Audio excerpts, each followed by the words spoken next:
কোন মুসলমানের মুসলমানিত্ব আল্লাহর কাছে সবচেয়ে দামি? আল্লাহর রাসূল বলে দেন, মান সালিমাল মুসলিমুনা মিন লিসানিহি ওয়া ইয়াদিহি।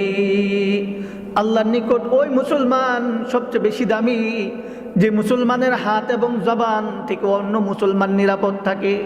সুবহানাল্লাহ কবির না? মুসলমানের হাত এবং জবান থেকে অপর মুসলমান নিরাপদ থাকে।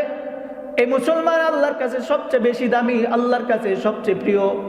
এই মুসলমানের মুসলমানিত্ব আল্লাহর কাছে দামি।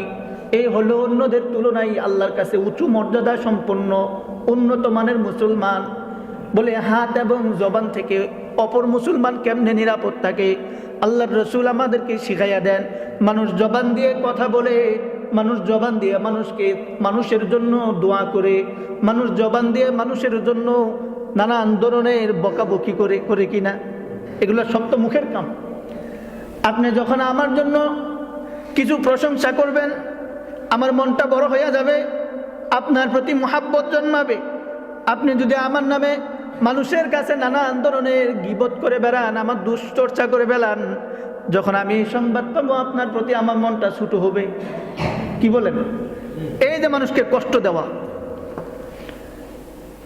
আল্লাহর রাসূল বলেন, ওই মুসলমান সবচাইতে উচ্চ মর্যাদা সম্পন্ন মুসলমান আল্লাহর নিকট যে মুসলমানের হাত এবং জবান থেকে অন্য মুসলমান নিরাপদ থাকে।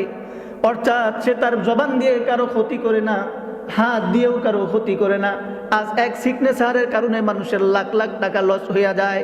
মানুষ হাত দিয়ে আরেকজনকে বাইরে মাইরা ফেলায়, আরেকজন মানুষ নিজের হাত দিয়ে বহুত কিছু করতেছে। কি বলেন? আল্লাহ রাসূল বলেন, এই হাত এবং জবানকে যে নিয়ন্ত্রণ করলো, যার হাত এবং জবান থেকে অপর মুসলমান নিরাপদ থাকবে, আল্লাহ পাকের কাছে তার মুসলমানিত্ব উঁচু মর্যাদায় পৌঁছে যাবে। সুবহানাল্লাহ। এবার আল্লাহর রাসূলকে অন্য হাদিসের মধ্যে জিজ্ঞাসা করা হয়, ওগো আল্লাহর রাসূল,